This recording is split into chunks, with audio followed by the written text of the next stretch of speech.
Assalamualaikum warahmatullahi wabarakatuh. Kami dari kelompok 5 akan mempresentasikan hasil diskusi kami mengenai penelitian kuantitatif metode eksperimental dengan beranggotakan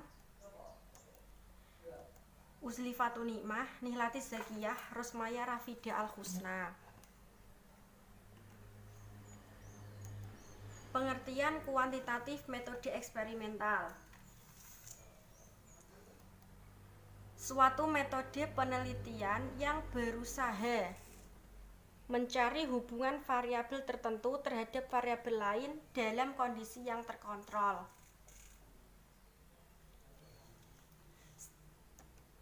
Karakteristik penelitian eksperimen: yang satu, manipulasi. Penelitian memanipulasi variabel bebas dengan memberikan perlakuan yang bertujuan agar apa yang diharapkan peneliti dapat tercapai.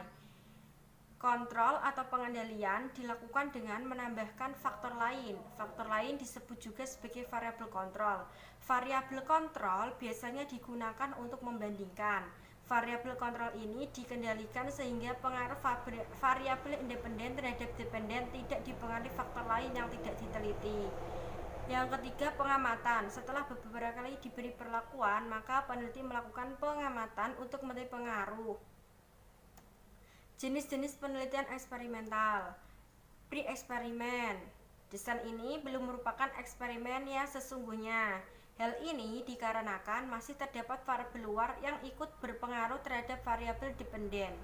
Hal ini terjadi karena tidak ada variabel kontrol dan sampel tidak sesuai secara random. Jenis pre-eksperimen: the one-shot case study design. Jika dalam penelitian terdapat satu kelompok yang diberi perlakuan, selanjutnya diobservasi hasilnya. Teknik sampling yang cocok adalah purpose sampling. The one group pretest post-test design.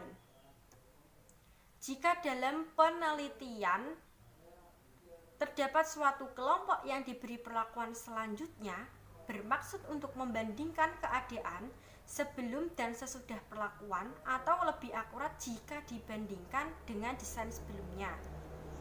The static group comparison design. Jika suatu kelompok yang digunakan penelitian tetapi dibagi menjadi dua, yaitu setengah untuk eksperimen, setengah untuk kontrol, teknik sampling yang cocok adalah purpose sampling atau sampel jenuh. Dua true eksperimental. Peneliti dapat mengontrol semua variabel luar yang mempengaruhi jalannya eksperimen.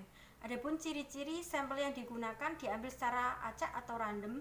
Pengambilan secara acak dapat dilakukan jika anggota populasi yang memuat sampel homogen atau relatif homogen atau tidak ada kelas unggulan. Untuk jenis true eksperimen kami berikan kepada teman saya. Jenis true eksperimental: the randomized post-test only control design. Jika terdapat dua kelompok, di mana satu kelompok sebagai kelompok eksperimen, satu kelompok sebagai kelompok kontrol. Teknik sampling yang cocok, sampling random sampling. Jumlah siswa di kedua kelompok boleh berbeda. The randomized pretest post-test control group design. Jika terdapat dua kelompok, di mana satu kelompok sebagai kelompok eksperimen, satu kelompok sebagai kelompok kontrol. Sebelumnya, kedua kelompok diberi pretest untuk mengetahui keadaan awal.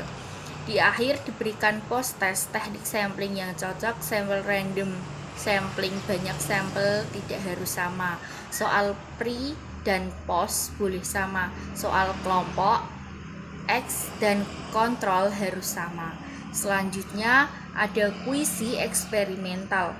Kuisi eksperimental merupakan pengembangan dari true experimental design. Ini mempunyai kelompok kontrol, tetapi tidak dapat berfungsi sepenuhnya untuk mengontrol variabel luar dan mengetahui eksperimen. Nah, selanjutnya adapun jenis desain kuisi eksperimental ini yaitu yang pertama, the non-equivalent post-test only control group design.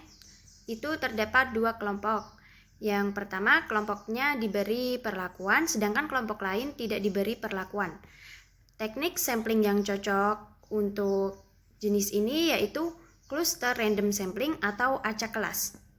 Selain itu, bisa menggunakan purposive sampling. Nah, yang kedua, the non-equivalent pretest post-test control group design terdapat dua kelompok juga.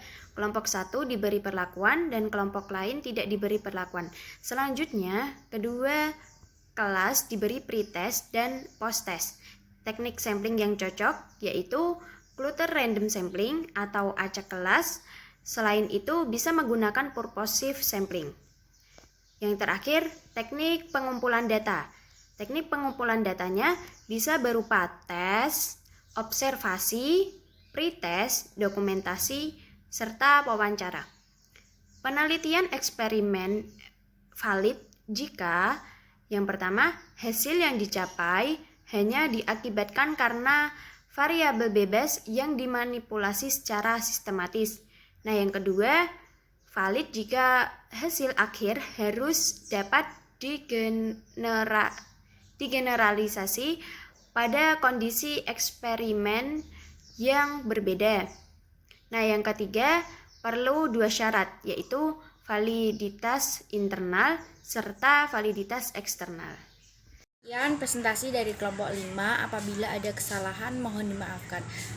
Apabila teman-teman masih bingung bisa ditanyakan. Terima kasih. Wassalamualaikum warahmatullahi wabarakatuh.